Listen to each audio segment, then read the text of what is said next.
Excellent. Okay, man.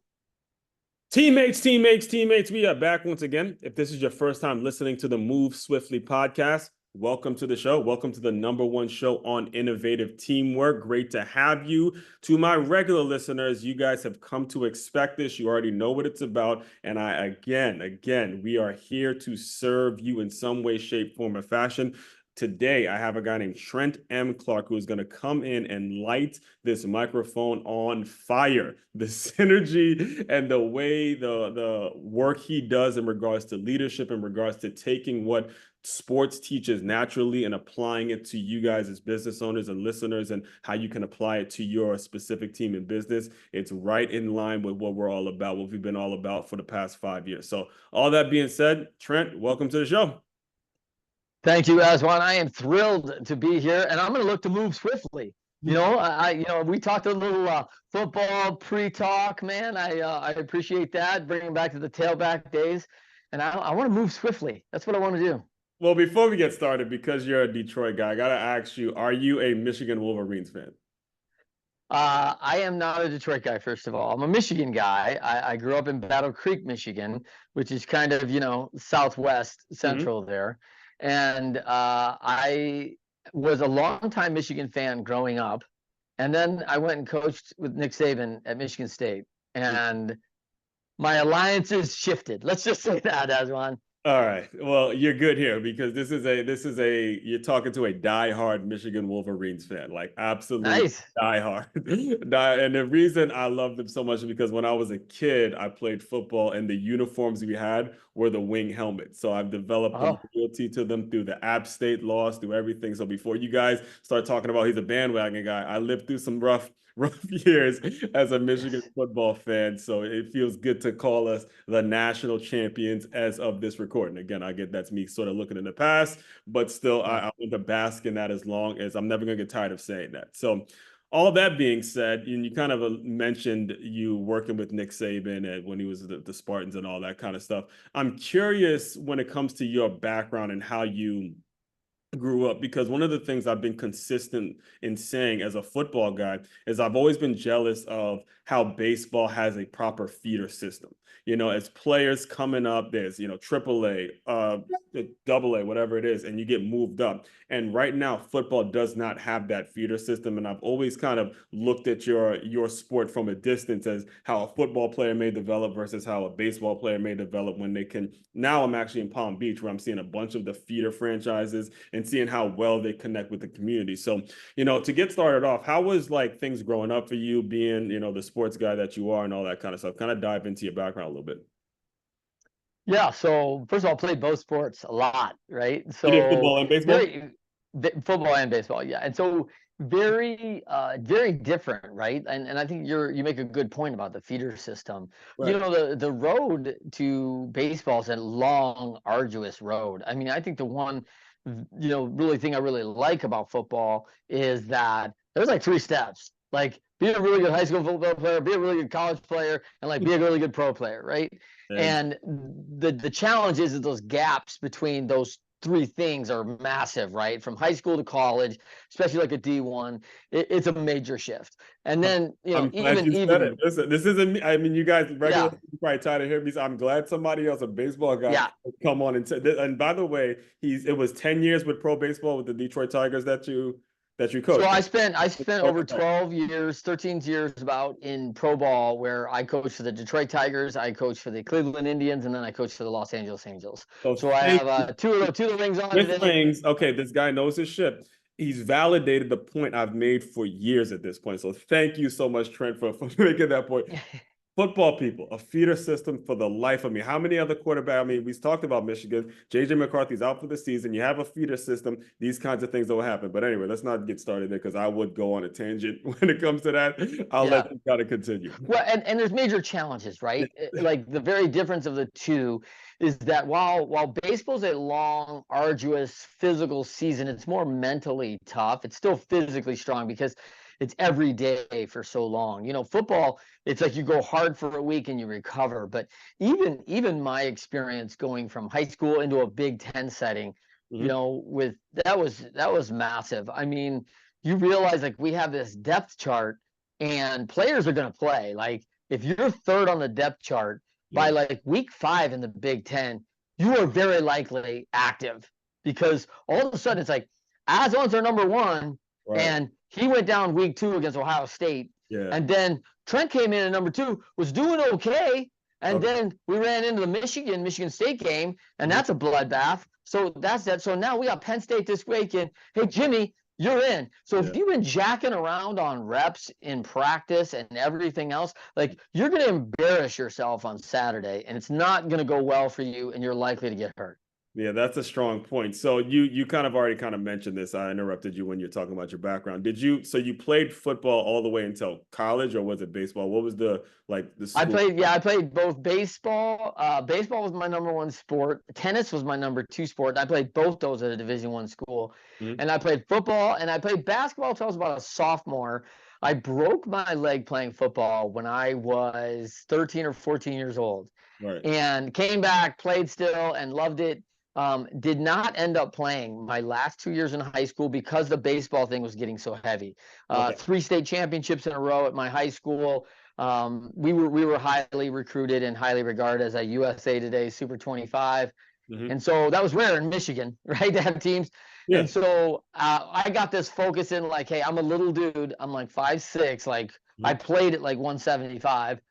Really? So, in high school, I was probably playing like 150 maybe. Like, I mean, I'm out there getting killed. Right. And you know what I missed as one, like growing up, I had these coaches, and God love them. They were, fight, be tough, Mhm. love them. And it was fight for that extra yard. And I would go in, hit guys, be in a pack of 3. Someone's got a hold of an arm, someone's got a hold of a sleeve. And I'm watching this dude who's like twice my size lining me up from 25 yards, which I'm going to get hit in about 4 seconds, right? Maybe Mhm. 2. And depending on how fast he is. And I'm taking these blows regularly, and I'm like going, and then about 2 years after I was out of college, this nice runner named Barry Sanders came on the scene, and I was like, huh, he ducks in under when guys are going to crush him. He Yeah. actually steps out of bounds when it just looks like, hey, this isn't going any further. I'll live another day. Right. I'll hit a quick scat and grab an extra 2-3 yards and take a bump out of bounds. And I was like, hey, anyone else like see this guy? Like, coaches, Yeah. please watch this guy Yeah. and train your backs accordingly, Right. because I was not trained that way. Yeah, and for you, if you're listening in and you're having having a difficult time following along, he's talking about the tailback position in football, guys. He's talking about Yes. defenders and making the business decision to go down, because even as you're talking, as you're bringing that up, and we're going to sort of, I guess, kind of transition, the position isn't even as valued as it used to be because of the fact that you have to do multiple things, and you can't just be that guy that's running. You have to be able to get passes out the backfield. You got to be able to move in the slot. I was actually thought Christian McCaffrey should have been the #1 player because of how many things he can do. And as as you're going through this, you're obviously able to transition a career, or your athletic playing career, into a situation where you're coaching, but also becoming a speaker, international speaker at that, and speaking, I believe you said, like 17 different countries, something crazy like that, which is amazing. Can you speak a little bit about how you were able to transition all the lessons that you obviously learned into a framework or a way of explaining that to crowds of people and speaking on it in kind of an eloquent way and all that stuff? Because that's a challenge. Yeah. Yeah, it is a challenge. First of all, I had a couple huge advantage as one that I didn't really realize I had going in, right? Right. I was in theater, and I was in like Really? Glee Club in No high school, right? kidding. Yeah, I was like the athlete in Glee Club, man. Like, you know how that goes. Like, that's not like a popular position. Oh man, all But right, I gotta pause you there. All right, athletes, because this makes me think of something my dad told me to do when I was in high school. My dad told me, "Look, join the debate team," and I'm like, yeah, "That I am a football player. I'm a captain on my team. I am not about to join no damn debate." He goes, "Look, if you want to develop as a public speaker, you want to articulate yourself in a public setting and get your point across, join the debate team." By the time I left high school, I was actually going and paying for my own public speaking classes because of what my pops told me. So I'm glad you brought that up too, man. I'm yeah, picturing you that's a big deal, athlete. man. Yeah, it My is. my my kids have done debate. They go through the CC program, classical conversations, homeschooling our kids. They have a big debate program. Yeah. And adults meet my 13 to 15-year-old kids and go, holy cow, like Yeah. what's up? And they look them in the eye, they shake hands, they Yeah. know how to create an argument, they know how to make a point, and they're like, what's up with this kid? And I'm like, oh, debate, man. Like you've Excellent. got to learn how to speak publicly in front of people, make an argument. So Yeah. this is like, it's great training. I wish I had taken debate. I think it would have been awesome. But you know, I think that, and I was this entrepreneurial guy from the beginning, from the time I had paper routes when I was like, 10, 12 years old, right up through. So I just had these insights of how I was going to do things. And then, man, I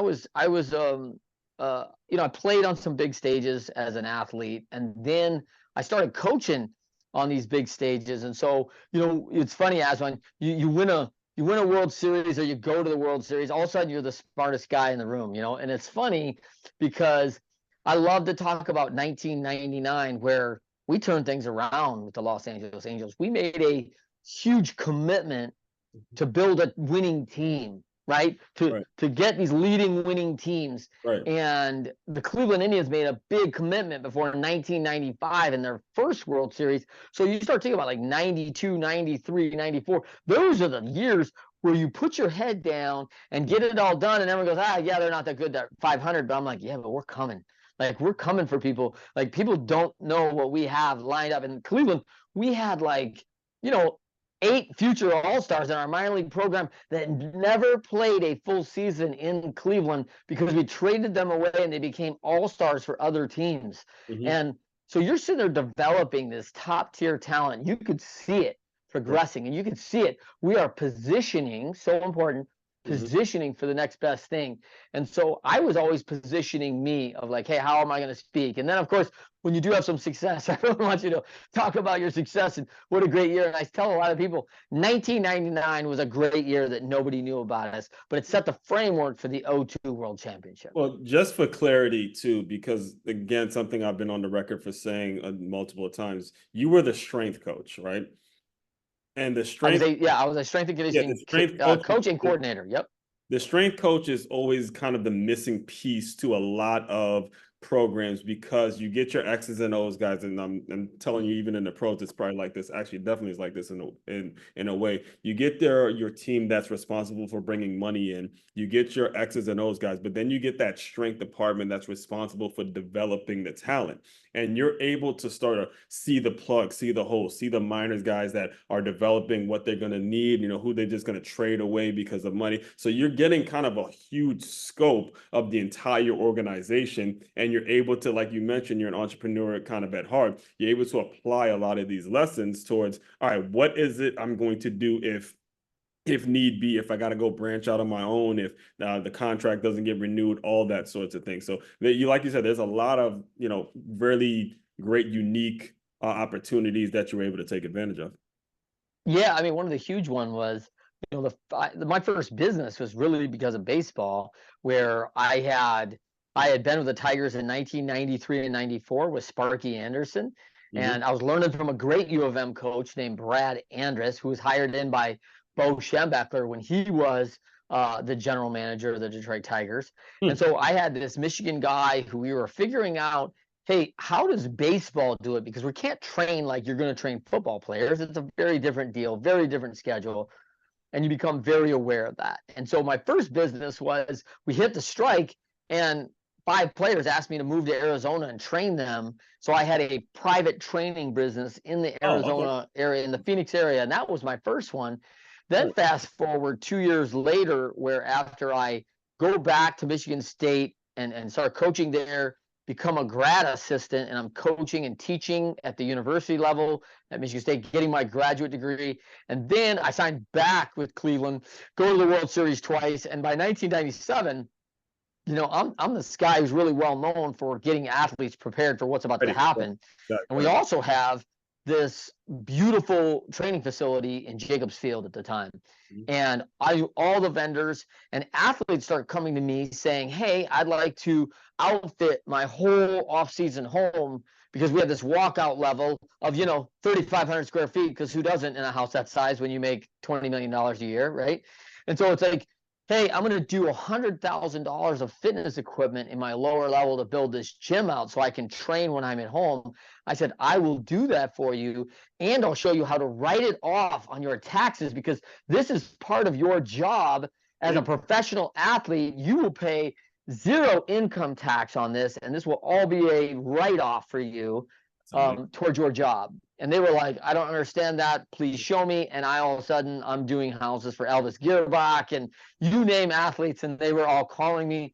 And that was my new business, right? So I was like always kind of going on these things, man. Always. And that's actually a very important point as well for the listeners. When it comes to starting a business, he did not say, hey, man, I got this great logo. Hey, man, I got this great website. It was all about servicing the people in a unique way, like buying some equipment and then figuring out how to get it from a tax write-off. And then the clients or the customers or the shareholders, whatever it is you want to call them, are going to start coming to you, and the word of mouth epidemic starts happening. That's how you build a business. You got to focus on what your clients are going to need first, and then figure out based on what your clients are wanting, not what you want to offer them, and not because you have you're not going to have the nicest website. I'm sorry, you're not going to have the nicest logo. It's just not going to have the nicest slogan. It's not going to happen. It's going to be, how do you serve people? So, that kind of leads me into the next talking point with you, is when it comes to transitioning and getting speaking gigs.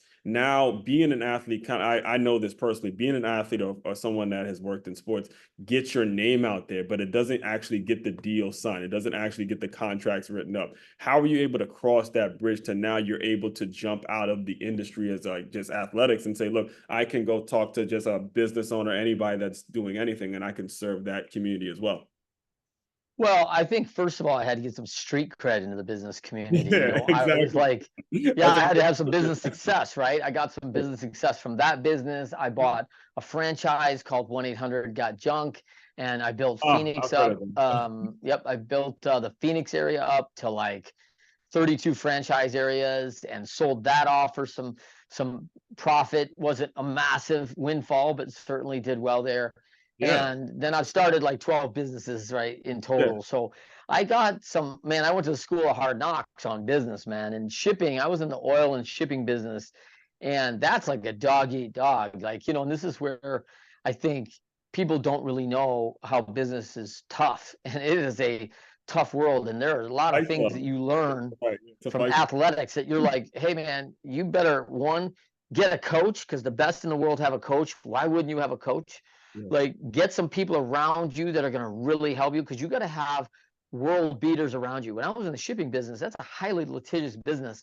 One of the first hires I had was a maritime attorney that was a baller, and I went up against a case against a significant Fortune 100 brand on a case over a contract disagreement. Won the case, and then they went and hired my maritime attorney to go up against a Fortune 10 oil company. Like, hey man, like, this is who you surround yourself with. And when we're talking about these business things, Aswan, when people are thinking about like, hey, I've done a lot of things with other people's money. I've sold in the product before I've actually built the product, because I see the vision, I see the need, and I always ask, if you're going to be a business owner, there's always these 4 questions. And I learned this from one of my good mentors, guy named Don Hanna, Daryl Hannah's father, the actress. He was a longtime mentor of mine, and passed away a couple of years ago. He would say, hey, there's 4 questions. Like, is there a need? Is the need being filled? Is there money in it? And can you get paid?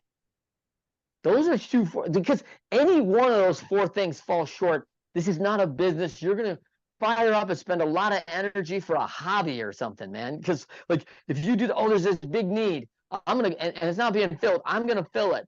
I see all this money in it, but no one wants to pay for it. Exactly.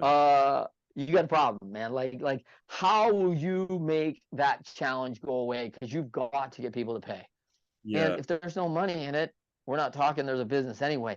If the need's already filled and you're going to be the 482nd company to fill the need, I don't know, man. You're really going to have to go after a big market share. And if you're doing cola, like, hey, and you get in the top 10%, you're huge, right? Like you're a giant, but you Right. better know your markets and see what's going on. But I see companies that start that there's not even a need, and they just think like, well, I have a need, so I'm doing it. And I'm like, well, no one else has this need, like so. Those are some questions I always think about as I'm developing ideas, and my mind's constantly turning, man. And I appreciate you giving the strength coaches a shout out, man. It is a long, stringent area to be in. The hours are long, and I tell a lot of people as one that the physiology degree was really important to me. How to stay healthy. I'm 54 years old. I'm a pretty healthy guy, right? And but I probably needed a degree in psychology, right? Like, I mean, the weight room is where we go as athletes, right? When you're having that day, you go to the weight room and you're like, man, I'm going to move some iron. I got to work this thing out, and Yeah. it's all in your head. And so they're talking to the strength coaches. So the front office who underestimates the impact that person will have on their organization Yeah. is a huge error. Huge error. I learned that early. I played with some pretty great and some great programs like you. I was voted captain of those teams, and as close as we got with the strength coach, that has been the missing, because again, X's and O's, dime a dozen. It's going to be at the end of the day, it's going to be about who shows up on the field and who can outlast someone for 4 quarters or 9 innings in your world. And that is an important part, because when you talk about that flip to business, you gotta be very, you gotta have a lot of stamina. All right. You gotta have a lot of stamina if you're gonna stay in this world. There's a lot of people that do a lot of startups and they talk a lot of shit, but they do not make it. And when it comes to, I want to give you the opportunity to talk about your book a little bit, because when it comes to all of the speaking gigs that you've had, where you're a TEDx speaker as well, of all the people that you've touched, now you've been able to get it condensed into one book, which I know from experience as well is going to be a challenge in itself. Can you speak on how you were able to kind of organize your thoughts to the point where now, look, I have this experience with this company I started, I had this experience as a baseball coach, I had this experience, as a parent, even I had this experience as a player with Nick, like you had been mentioned, Nick Saban, how do you get it now to the point where you could put a book out and say, this is what I'm hanging my hat on, this is where I'm going to plant my flag, and kind of build something around this book? Yeah, so there's probably three things that are probably big in that, and I appreciate, it is a lot. You're like an author of like 3 books or Yeah, something, right? So exactly. like, Right. it's a huge undertaking, and like first of all, um, big shout out to Wiley Publishing. I mean, Wiley's my publisher. They did a great job, and I'm a first time author, so they were kid gloves with me, kind of managing things, great editing, because they know I'm not the best writer in the world for sure. So there was a lot of things around there that had to go right. I think when you talk about the perseverance of things, Mhm. you've gone through so much strategy in baseball. I love that people believe baseball is a boring game, because baseball is so strategic. There are so many things and moving parts that are happening every single second. And strategy is at the highest level. It's really high. But that's why And it's like that, though, because the normal fan doesn't see that. The that's normal right. They don't fan understand. They want action. And I likes seeing appreciate that. I numbers. love hockey, man. I love hockey. Like, and most fans go to hockey and go, this is awesome. Like, I don't really understand how the offside blue line thing works, but Exactly. like, it was action for like 20 minutes. And then we go get beer and hot dogs. And then Aswan and I get back in our seat and it's more 20 minutes action, like, and they're fighting and stuff. It's great. That's And exactly the way so, it is. Well, shout out to I'm in Florida now, so but shout out to the Panthers, man. I've been shout out my boy yeah, Bobrovsky, man. Like yeah, Bobrovsky, Bob's the guy, man. My son's a Bob guy. He's a goalie, and yeah. he's all about the Bob, man. Like, and great show for all the Panthers. Well deserved after going to a cup and then coming back the next year to win it, and just falling short. And I think that brings us back to that baseball thing. It's a long, arduous marathon, and it's tough. And and you're also in this setting Mhm. of where it's a David and Goliath story, right? Like, you go up to bat, there's a pitcher, you have no idea what they're going to throw, 7 of his friends on defense behind him, plus a catcher. All these things are going. It's really 1 versus 9. And if you're successful 30% of the time, you make $10 million a year, right? So it's a pretty crazy environment of the best in the world at this thing. Mhm. And as most people know, the skill of hitting a baseball with a round bat is extremely challenging, and you can't. It's a tough gig, and so for anyone who sits out there and goes, "Hey, like I'd like to try this," like it's really hard at that level. So that perseverance is tied to that, and how I got into organizing the book was because of the strategy of baseball, putting, the innings together, putting chapters, like how you're going to work your strategy throughout an entire game and the setup of it. And then in a company, I'm a member of the Entrepreneurs Organization. So if you have a EO, YPO Gold, like these grades are fabulous for business owners and founders and presidents. And man, this peer-to-peer network, one of the things you do is you do a lifeline, and you kind of tie in like these things that are tough in your life and that happen, and we all have those things. And then there's these celebrations of like your children being born and getting the college scholarship and winning a world championship and all these things, these epiphany moments, selling a company, right? Yeah. And making the grade to the corner suite. There's all these things that we do. And so when you write that lifeline, I really kind of use that lifeline of the game and all the learnings inside it to shape the book. And then at the end of each chapter, I have the pain exchange, which is the TEDx talk, right? Now you've read some things about this subject. Now it's your turn for the pain exchange. Will you do the exercise and take on the discipline of putting this into how this shapes into my life?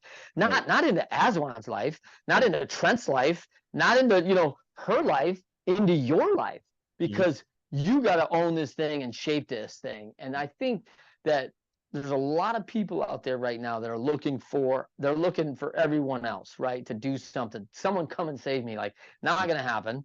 Right. And I love the quote, you are responsible for your results.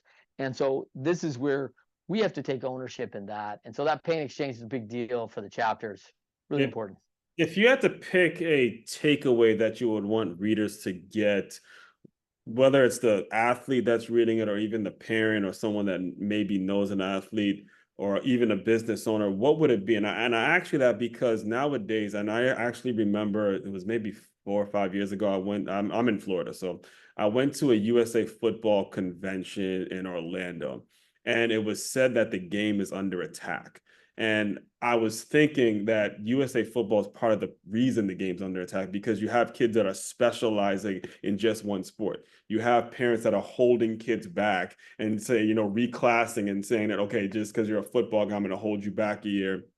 And they're not trying out. The kids aren't as active as they used to be. Like you mentioned, baseball, basketball, football, soccer, tennis, and I'm always an advocate of a young man or woman trying out every single sport and not just specializing in one sport. So how do you kind of address that issue when it comes to the people that dive into your work? Yeah, I think one is I believe now more than ever, we're charged to know a lot of information. I think it's a great time for me, Aswan, because I am the astute generalist, right? I am not this big specialist, except for a couple things, right? I really know strength and conditioning. I really know a couple different things. And so, but as a guy who's run 13 different brands and basically like 8 different verticals, and I coach companies all over the world in industry agnostic, right? Manufacturing, accounting, you name it, healthcare. It doesn't matter for me what the team is, because when I'm looking at the team, we're laying the system over the team. It's a business operating system of communication and execution is what we do. And so when teams get that right, there's a couple things I really want people to get that they learn from sports that they can apply to anywhere in their life. Right. And the coaching is a big part of it, because feedback becomes so important about how you learn to take and hyper learn is what athletes do. We are very good at hyper learning. We take a bunch of information and we get coached in it, and we get reps on that very fast, and then we get adaptability. And that's a huge thing. And then we also get this ability to take in information very quickly and not only bring it in, but actually now execute on what we have to do with that information. So there's a lot of people who can process the information, but they don't have the ability to execute on A, B, and C. They're like, oh, I can do A really well. It's like a triathlon, right? Like, well, I can swim super. Yeah. I don't know how to ride a bike, and I'm not a good runner. Like, well, I don't like your chances in this thing, right? Got to be able to do multiple things, and we have to become that. Those skills have to be worked on. So hyper learning is absolutely a skill to be mastered early. And this is where I get worried, Aswan, is like I feel like our schools are letting us down in this. They're not holding us to that higher standard, because when you look at special forces, pro athletes, and entrepreneurs, man, they are all hyper learners. And the only way you progress in those spaces is that if you're not a hyper learner, you won't survive. So that becomes big. The second one is the best in the world, right? The best in the world, we talked about that earlier, have a coach. But the best in the world also have one thing internally that most don't, and that is self-discipline. They're not saying, hey, I'll be disciplined because Aswan says I need to be. Coach Aswan's going to stand over me and make sure that I do my stuff. You're going to teach them how to build some skill sets, some cadence, how they're going to block their schedules out, and how they're really going to become really strong at being big producers, right? They're gonna have big production level. They're gonna be major contributors because they work with you. But if they don't have the self-discipline to put themselves down at night, to eat the right things, to prepare themselves for what's about to happen, I don't like their chances. You can only go so high. So that is probably another absolute gigantic one that I think a lot of people miss. Now, can you just kind of, just for our listeners as well, just create and tactics or anything that you may be willing to share in terms of creating that hyper learning environment? Because you're 1000% right in regards to the way the school system is failing our kids. You can be playing sports. If you try to sit in the back of the class or, kind of hide in the back in sports, you won't last. But in school, you can sit in the back, you can kind of be timid, you could, forget all your assignments and all that, and all of a sudden they're going to pass you and graduate you regardless. But sports requires you to step up because you got to learn, you got to compete, you're going to get in some scuffles. It's all part of the game. You're learning these things. So what are some tactics that you kind of put out there to create that hyper learning environment that you're speaking about? Yeah, so one is mentoring, right? Like get mentors. And I have people make a list of the top 5 mentors. And literally, if you want to be a football coach, put Nick Saban on the top of your list as a mentor. You're not likely to get him, but listen, you don't know if you don't ask. Yeah. So I tell people to get 5 big names that they think they really, truly admire. And it might be a stretch, because what they're going to find out is the top 1% rarely gets asked, hey, could you help me do what you did?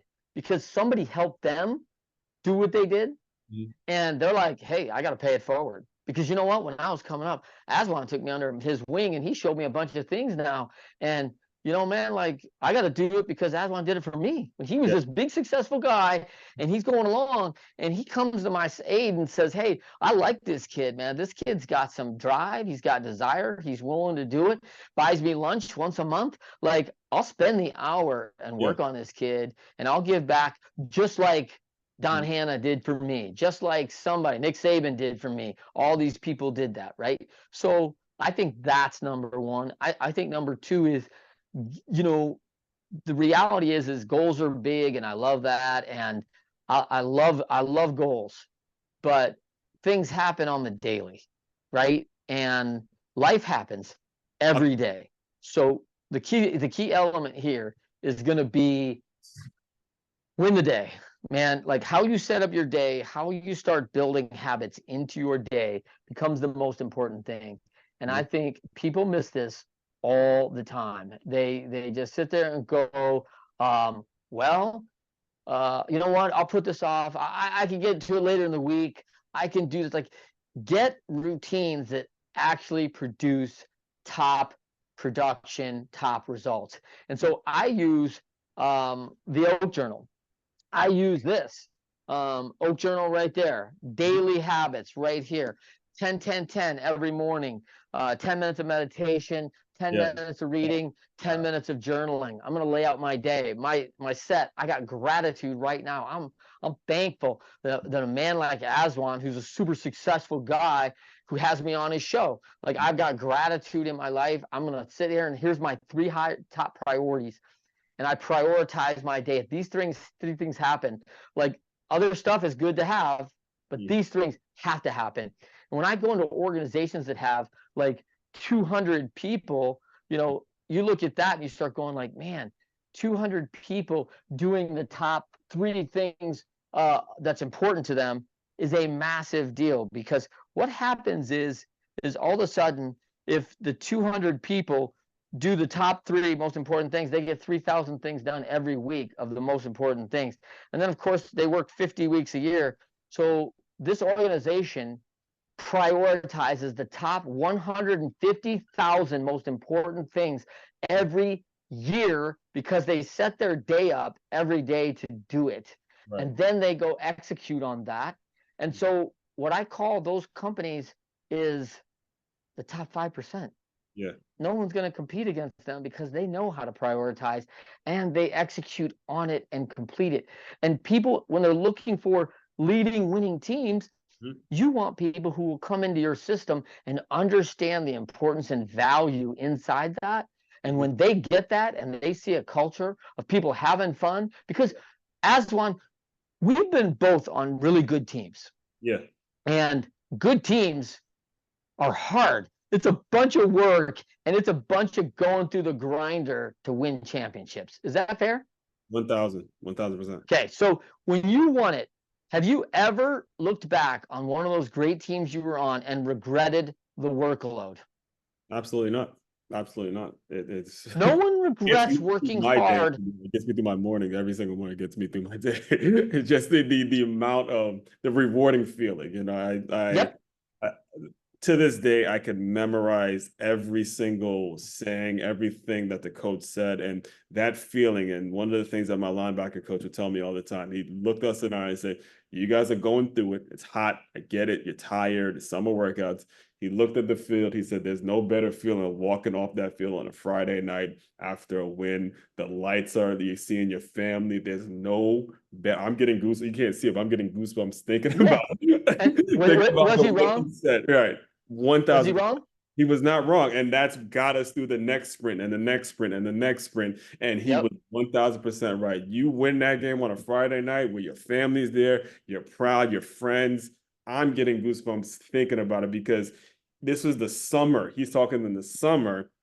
And we like, "Coach, how are we going to get through this?" But when you calmly speak to your boys, and this is actually, I didn't even plan on taking you here, but he brought it up. You bring it out of me, Trent. Like, this is a lesson for when you are teaching, whether it's a player or whether it's an employee, it doesn't matter. When they're going through these things, get them to see that feeling, put them in that place like Coach Gant put me, and said, "Look, when you walk off that field on a Friday night, picture, just envision it. Boom, we're ready to go again." It aligns you to say, "I want that. I want that so bad." So really put people in that feeling, man. So you're spot on with everything you're saying. And applying it to these businesses is the part that it's so important, because the turnover and the way we communicate nowadays, it's so hard to keep people loyal to an organization. When you, as a leader, you don't put in the work, you don't do the things that's going to make it so people want to work, like they're looking forward to hearing from you. That's your job as a leader, as a business owner. Yeah, I think that you kind of got me excited. Yeah, as you touch on that, man, it's so important for people to have vision. It's so important for us to build. I love goals. I do love goals. But what I found is I've got goals. I set them. I strive for them. But what I found is when we get process right, we achieve not only that goal, we do it again and again and again. It's like that. It's like those big steps when you see a stoop and you see like the concrete steps, and you look and go, wow, that first step is like 15 feet from the house fully, or the building, and it's full concrete all the way up those 12 steps. And so you've got 12 feet of concrete, 15 feet from the building, because the first step is the foundation. You got to build it to build the other steps on it. And so process is like that. And when I hear people going, "Oh, Aswan," everyone comes to me and goes, "Man, I got a great team." And I'm like, great. Let me see how many aces you have. How many aces do you have in your hand right now to go out and build this winning organization? This organization that's just going to produce high level. And I use the acronym of CARD. I look at their executive team and I go, okay, coachability, adaptability, responsibility, dependability. The 4 IDs. That's why we're called Leadershipity, right? I have all these IDs that we want in our leaders. So I go in and I measure and take a look, interview their top 8 people. I've got 2 who don't have coachability, unwilling to be coached. I already know everything. Just ask me.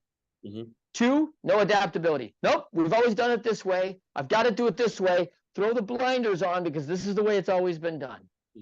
1 who will take no responsibility. Hey, it's Trent's fault. It's Aswan. Like it's in my department, my assistant. Like it's somebody all the time. And then all of a sudden you've got 1 in that group miraculously flew through this organization somehow, and no one will give them anything because they aren't dependable.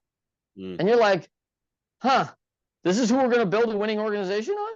Right. We have 8 team members and we got a bunch of gaps. So we got to shore this up or get the right people who don't have those gaps, because we can't have it on the team at the top because we're modeling and producing that for everybody else. So, well, first of all, that's a great acronym, and the regular Move Swiftly listeners are not it's not uncommon to have a bunch of acronyms. They've heard quite a few of them, and that's another one for you guys. I did not plan on him saying that. This is the first time hearing it, as you guys are here first time hearing it. So with that being said, I do want to ask you now, when you go to these business owners and you ask for their top performers, what do they normally give you? Is it just the ones that are creating the most sales? Do you generally see as folks who say, okay, I want the top performers? How do they make it so someone becomes a top performer, so they know, all right, when you come in, you're not going to be perfect and we're going to really see how good you actually are and all that stuff? Yeah. So usually when I'm called in, they're not performing well. Right. And actually a lot of times companies don't even understand what we're measuring. Are we measuring the right things in performance? Exactly. Right. I've seen that. Like, as we talk about football, right? The last thing, hey, I measured whether Trent was able to take the handoff. Right. Well, I'm going to do that like 30 times. Like, is that a KPI? Right. Like, okay, he didn't fumble the handoff. Like that's you could do that, right? Yeah, it's like a minimum standard. So I find a lot of organizations think that they go, oh, this person's performing very well, and then when you dive into it, not really. Yeah. And someone who's really performing well, they don't even know. They don't even know that, wow, this person's hitting on all cylinders. Have you seen some of the accomplishments over here? Because they're not measuring their KPIs. Yeah. And so I'm like, yeah, but why is that department run so smooth? Oh, I don't know. Well, have you looked at what the KPIs are over there that they're managing and operating? Because their person running that organization is running this like a high performing team, measuring exactly the right things, and then communicating exactly what they need from their team, and then going out and executing on that every single day. And they win the days, and they win all 5 of them, and they win the week, and then they start winning the weeks, and then they start winning the months, and then they start winning the months, and they win the quarters, and then all of a sudden it's like, man, they've been performing like 3-4 years over here. Yeah, right. I got it. Because every day they're intentional about how they will communicate and execute, and they do that through simplification and prioritization. That's it. That's an incredibly valid point. And because you're wearing Under Armour stuff now, it's kind of, I have to bring it up because I bring it up so much on the show. But I grew up in Maryland, and I saw how he built what he's built now, where just one tight stretchy t-shirts. Now he's got hats, he's got polo shirts and all these things. And a lot of people don't know, he had initially pitched the idea to Nike, and Nike told him it would never work. But he has been on, his name is Kevin Plank, by the way. His name, I mean, he has been on record saying how much he runs this company like a team. and everybody has their role to do. Those KPIs, which stands for key performance indicators, if you guys didn't know, but those KPIs need to be measured every day, and you give people an intentional way to spend their next 24 hours. Without that intention, you're going to run into a problem, because people, look, they're just going to want, how much am I making? If I'm trying to make more, once money starts to become the motivating factor for people coming into their place of work, then you got a huge problem as a business owner. I see it every single day. I've been in fitness, been in athletics, now I'm in education, the most transient industries that you can possibly think of. If they're coming in just thinking about how much I'm making and not how much do I actually impact the clients and the customers, you're going to have a huge problem. And I do want to be very respectful of your time, because I want you to kind of talk a little bit about, is it a group that you're a part of in which you're serving like the 1%? I know you have a podcast and you have a lot of things going on where you're bringing in these specialized groups of people that have this mindset to teach. So I want to kind of give you the opportunity to plug a little bit of plug all that kind of stuff. Yeah, I appreciate that. Certainly the book features like over 40 interviews we've had. We've had about 200 interviews on Winners Find a Way. Love that. It's my podcast. Based on the 4 discipline execution quote that I read in there that says, winners, when shown data that they're losing, find a way to win. And man, Aswan, you and I, we've surrounded ourselves with people like this, right? Because we realize like we're not always going to win. And there's going to be people up against us who are also really good at stuff as well, right? And so we're going to have to figure it out along the way. And so we need solution-minded people, and winners find a way. And so we do growth getaways with that, which is like 3 days of mindset, AI, learning how to build a winning team.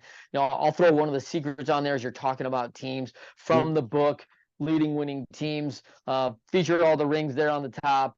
And certainly in this, as I look at it, yeah, that's awesome.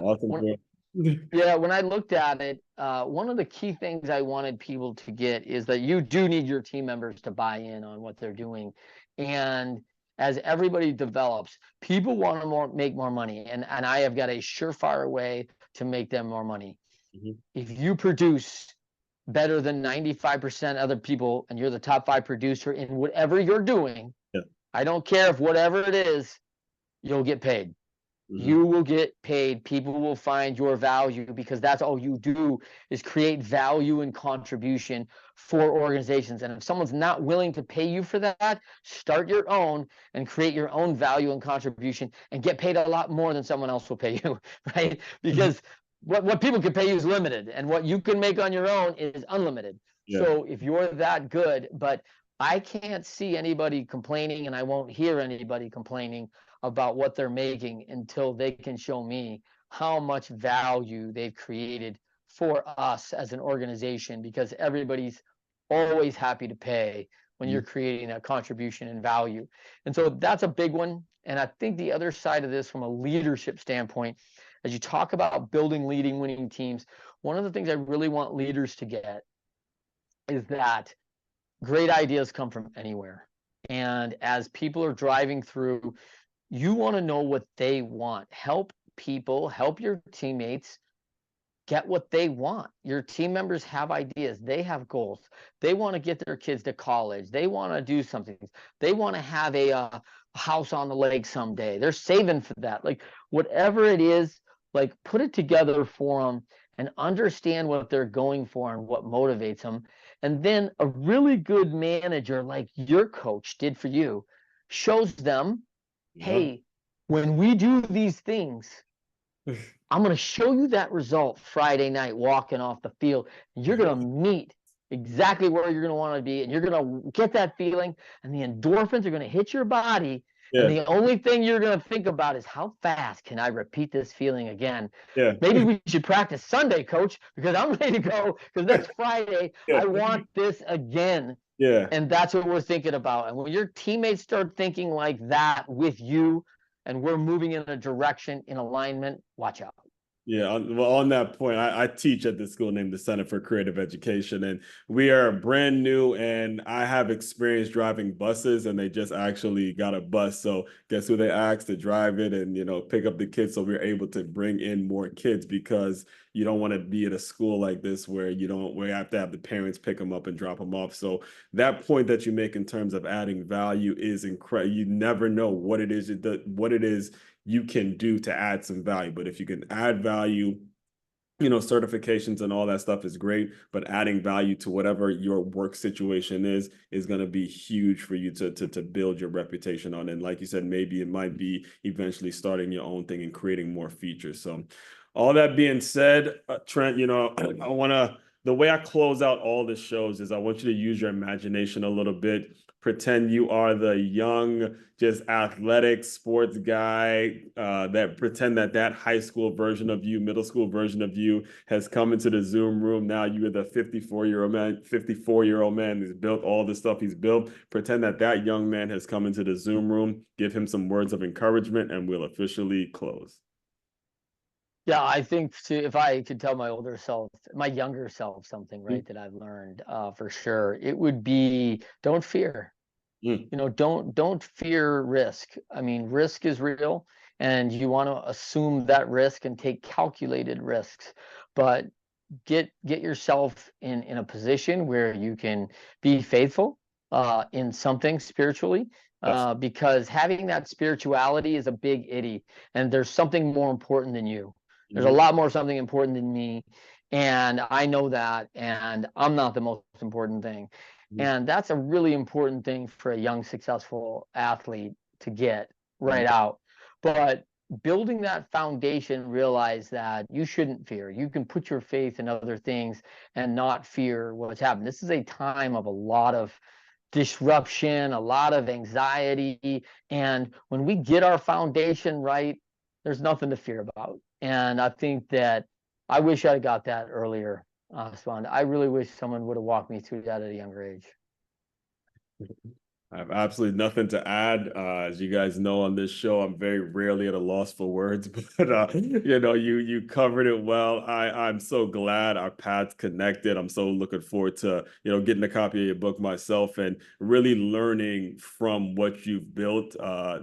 Being a person that heavily involved in sports and teaching these teamwork elements. You always need other allies. You always need other mentors. So again, I appreciate you for coming on here and absolutely, just like I mentioned at the beginning, I told you he was going to set the microphone on fire, and he absolutely delivered. So everyone out there, fellow teammates, continue to move swiftly. We will talk more soon.